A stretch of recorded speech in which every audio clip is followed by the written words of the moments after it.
साथियों, मुझे आपसे आज एक घटना सुबह में घटी जिसे मैं सुनकर बहुत ही स्तब्ध हो गया। एक सज्जन जो प्रोफेसर थे, और प्रोफेसर एक अच्छे पढ़े लिखे डॉक्टरेट व्यक्ति ही होते हैं, और जो मेरी समझ लोगों के प्रति जो थी कि जो कम से कम जो पढ़े लिखे लोग हैं वो इस बात को समझते होंगे कि क्या सच है और क्या गलत है। आज मेरी एक चर्चा लैट्रिन फाइल पर हो रही थी सुबह सुबह, और वो पढ़े लिखे व्यक्ति ने एक ऐसी बात कही कि मेरे मन को समझ नहीं आया मैं उसका क्या जवाब दूं। उस व्यक्ति ने कहा कि आप कुछ भी कह लीजिए, लेकिन नरेंद्र मोदी के चरित्र के बारे में नहीं बोल सकते हैं। अंधभक्त, अनपढ़, गंवार लोग बोले तो एक बात समझ में आती है। जो व्यक्ति पीएचडी किए हुए हैं, वो भी रिटायर होने के बाद यदि ऐसी बात और उनके मन में ऐसी भावना है, तो निश्चित रूप से सोचिए किस प्रकार धर्म लोगों के मस्तिष्क पे चढ़ के क्या क्या करा देता है।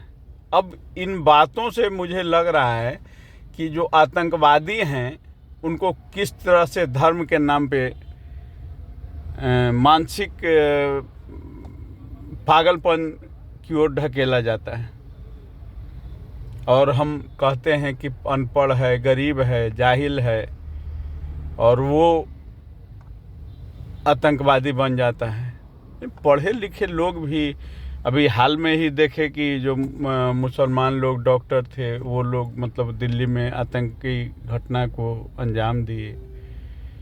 यह निश्चित रूप से मैं इस पर एक ही बात कहना चाहूँगा कि आज तक सिर्फ 2 ब्रह्मचर्य जो भारतीय शास्त्र में वर्णित है, उसमें एक तो शंकराचार्य थे।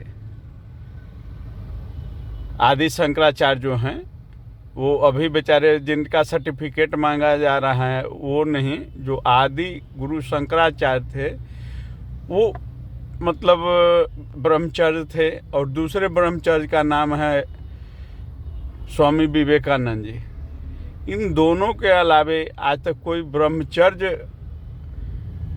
हो सकता है कि हो, लेकिन जो ब्रह्मचर्यों की एक आयु सीमा है वो 40 से अधिक नहीं टप पाती है।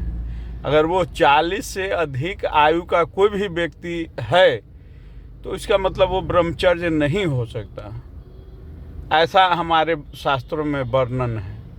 अगर इससे इतर भी अगर कुछ होता है तो मैं इस पर चैलेंज तो नहीं कर सकता, लेकिन हमारी समझ है कि अगर 40 के बाद जिस प्रकार की वो ऊर्जा रहती है और उसका विस्फोट हो जाता है, जिसे ब्रह्मांड फटना कहते हैं, यह हमारे शास्त्रों में वर्णित है। लेकिन आजकल तो लोग लैट्रिन फाइल करके राष्ट्रभक्त बने हुए हैं, देशभक्त बने हुए हैं, और दूसरे को क्या क्या बोल रहे हैं देख ही रहे हैं। अपने झूठ को छिपाने के लिए दूसरे को झूठ बोला जा रहा है, झूठ बनाया जा रहा है। और सारे मंत्री से लेकर सारे लोगों का एक ही ड्यूटी है, वो मीडिया जितना जो अपना थी है, बस राहुल गांधी को झूठ बोलो। अरे भाई, वो झूठ है तो उसको बताने की क्या ज़रूरत है कि झूठा आदमी है। तो दुनिया जान रहा है कि किसका नाम फेंकू है। धन्यवाद साथियों।